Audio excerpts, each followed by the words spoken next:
अगर होस्टिंगर से web hosting लेने के लिए जा रहे हैं तो गलती से भी होस्टिंगर से वेब होस्टिंग नहीं लेना, अदरवाइज आप बाद में जाकर के पछताओगे। ऐसा मैं नहीं कह रहा हूँ, ऐसा बहुत सारे लोगों ने रिप्लाई में दिया था और इसके बाद मैंने सोचा चलो जो नए ब्लॉगर हैं उनको एकदम क्लियरिटी दे देता हूँ यहाँ पे कि सच में होस्टिंगर से वेब होस्टिंग लेना चाहिए या दूसरे जगह से जाकर के वेब होस्टिंग लेना चाहिए। होस्टिंगर से क्या दिक्कत आ जाता है, क्यों होस्टिंगर से होस्टिंग नहीं लेना चाहिए, इसमें क्या खासियत और क्या डिसएडवांटेज है, मतलब कि इसका निगेटिव पॉइंट क्या है और इसका पॉजिटिव पॉइंट क्या है, ये सब चीज़ जब क्लियर हो जाएगा तो फिर आप डिसाइड कर पाएंगे कि वेब होस्टिंग आप अपने ब्लॉग के लिए जो चूज कर रहे हैं तो ऐसे में आपके लिए होस्टिंगर बढ़िया रहेगा या दूसरा वेब होस्टिंग कोर्स जो है सर्च करके और उसका रिव्यू देखना चाहिए। तो चलिए, सबसे पहली बात, होस्टिंगर चुनते क्यों है। होस्टिंगर जो है, अगर इंडिया की बात किया जाए तो एकाएक जो है मार्केट में आया और अपना मार्केट शेयर बनाते चला गया। अब होस्टिंगर की बात करते हैं तो इसका जो वेब होस्टिंग, शेयर्ड होस्टिंग सस्ता से सस्ता अवेलेबल हो जाता है। मतलब कि अगर महीने का 150 रुपया भी आप दे पाएंगे तो आप अपना जो है ब्लॉग रन कर सकते हैं। आपको फ्री में डोमेन, वेब होस्टिंग सब कुछ जो है आपको फ्री में मिलता है।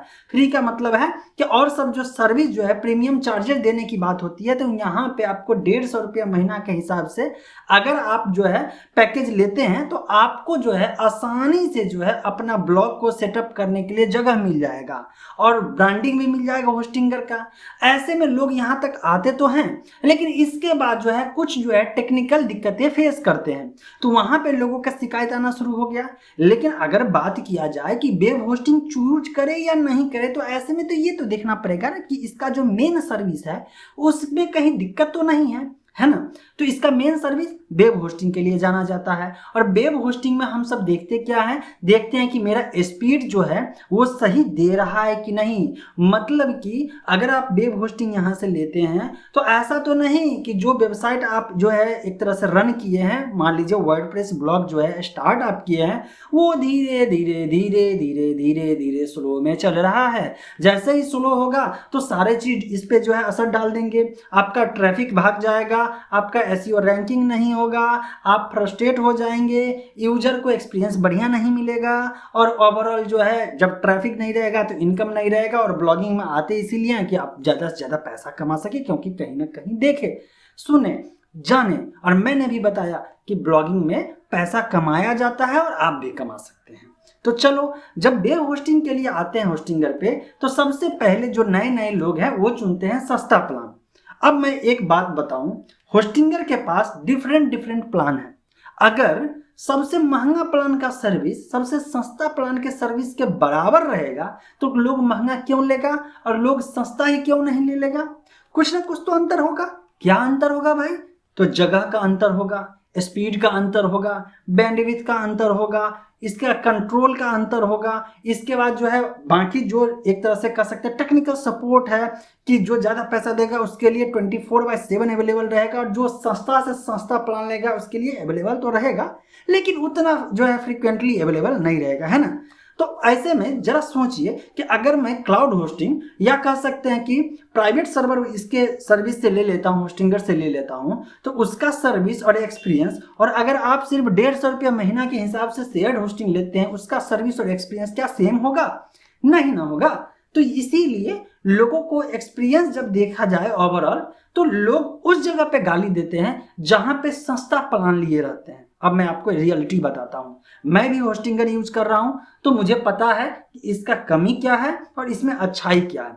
मुझे सबसे बढ़िया जो लगा होस्टिंगर में वो लगा कि ये जो वेब सर्वर यूज कर रहा है ना, शेयर्ड होस्टिंग की मैं बात कर रहा हूँ, उसमें जो है अपाचे वेब सर्वर नहीं यूज करके लाइट स्पीड जो है वो यूज कर रहा है। जब लाइट स्पीड वेब सर्वर यहाँ पे यूज कर रहा है तो इसमें बढ़िया बढ़िया फैसिलिटी आपको देखने को मिलेगा, ऑप्टिमाइजेशन देखने को मिलेगा। और अगर आप इंटरनेट पर सर्च करेंगे तो जो रिस्पॉन्स टाइम है वो जो है अपाचे से बढ़िया जो है लाइट स्पीड वेब सर्वर पे आता है।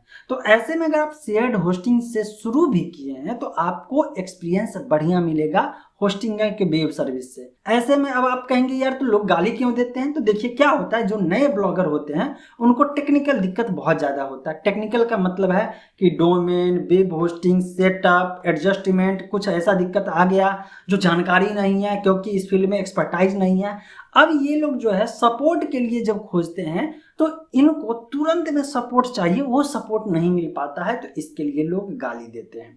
दूसरा, आप एग्जाम्पल हमेशा याद रखिए, जो मैं एग्जाम्पल यूज करता हूँ कि अगर शरबत को मीठा बनाना है तो जितना चम्मच चीनी डालेंगे पानी में उतना ज़्यादा मीठा होगा। अगर 1 चम्मच डालेंगे तो उसी अनुसार से मीठा होगा पानी, और अगर 5 चम्मच डाल देंगे तो उस अनुसार से मीठा होगा। तो आप जो वेब होस्टिंग जो आप प्लान चुन रहे हैं, उस प्लान के अनुसार से आपको सर्विस मिलेगा। अगर उस प्लान के हिसाब से देखा जाए वैल्यू फॉर मनी है तो हाँ है। आप जो है सस्ता में जो है आप अपना एक तरह से वर्डप्रेस स्टार्ट कर सकते हैं ब्लॉग, और इस जर्नी में काम करने के बाद अगर आपको लगेगा कि हाँ मेरे पास पैसा है और मैं एक तरह से इन्वेस्टमेंट के तौर पे जो है होस्टिंग में पैसा लगा सकता हूँ और जी तोड़ मेहनत करके जो है फिर उससे पैसा कमा सकता हूँ अगर मोनेटाइजेशन हो जाएगा, तो ऐसे में आप होस्टिंगर का वेब होस्टिंग चूज कर सकते हैं, जिसके लिए मैं डिस्क्रिप्शन में लिंक दे दूंगा, आप वहां से भी चले जाइएगा। अब देखिए मैं करता हूं क्लाउड होस्टिंग इस्तेमाल। अब क्लाउड होस्टिंग और नॉर्मल शेयर्ड होस्टिंग में बहुत सारे अंतर हैं। अब जैसे शेयर्ड होस्टिंग लेंगे तो एक वेब सर्वर पे मल्टीपल लोग नहीं, मल्टीपल नहीं लाखों कह सकते हैं कि वेबसाइट रन कर रहा होता है, तो रिसोर्सेज जो है वहां पे शेयर हो जाता है, इसीलिए आपको सस्ता में मिलता है। दूसरा कि वो जो आपको स्पेस मिलता है वो आपको कम स्पेस मिलता है। तीसरा लिमिटेशन जो होता है वो होता है कि बैंडविड्थ जो होता है वो आपको लिमिटेड मिलता है। चौथा जो होता है वो एक टाइम में जो है जितने भी जो है सर्विस चल रहे होते हैं, अगर उस पे का एक लोड हो जाए, या मान लीजिए कि आपके वेबसाइट पे बोट जो है एकदम जो है आपके बहुत सारे बोट भेज दिया जाए तो आपका वेबसाइट वहां पे बंद हो जाएगा, क्योंकि आप शेयर्ड होस्टिंग का प्लान लिए हुए हैं। तो ये सब जो गलती जो है लोग नहीं जानते हैं कि गलती सस्ता प्लान चुनने के कारण होता है, और उनको जो है लगता है अरे यार ये कंपनी गलत है। नहीं, मैं डिफरेंट प्लान को चूज करके उसको यूज करके डिफरेंट डोमेन पे देख चुका हूं, इसीलिए मैं कहता हूं कि नहीं आप जा सकते हैं। अगर दूसरा कोई वेब होस्टिंग आपके नज़र में है तो वो भी कमेंट सेक्शन में लिखिए, हो सकता है कि मैं उसके सर्विस को इस्तेमाल करके उसके रिव्यू के बारे में भी डालूं कि हाँ इसको मैंने यूज किया और आप भी इस चीज़ को यूज कर सकते हैं। ओवरऑल हम सब ब्लॉगर को ये देखना है कि सस्ता में सबसे कंपेयर करके बढ़िया वेब होस्टिंग प्रोवाइडर कौन है।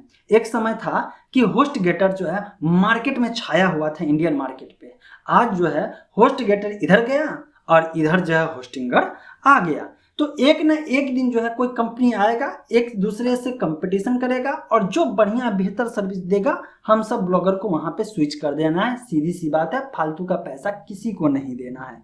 आप अपना ओपिनियन भी नीचे कमेंट में लिखिए, क्योंकि ब्लॉगिंग का जर्नी एक दूसरे से सीखने का और सिखाने का चीज है ना। मेरी बात से एग्री होइएगा तो ब्लॉगर दोस्तों के साथ इस वीडियो को शेयर भी कर दीजिएगा।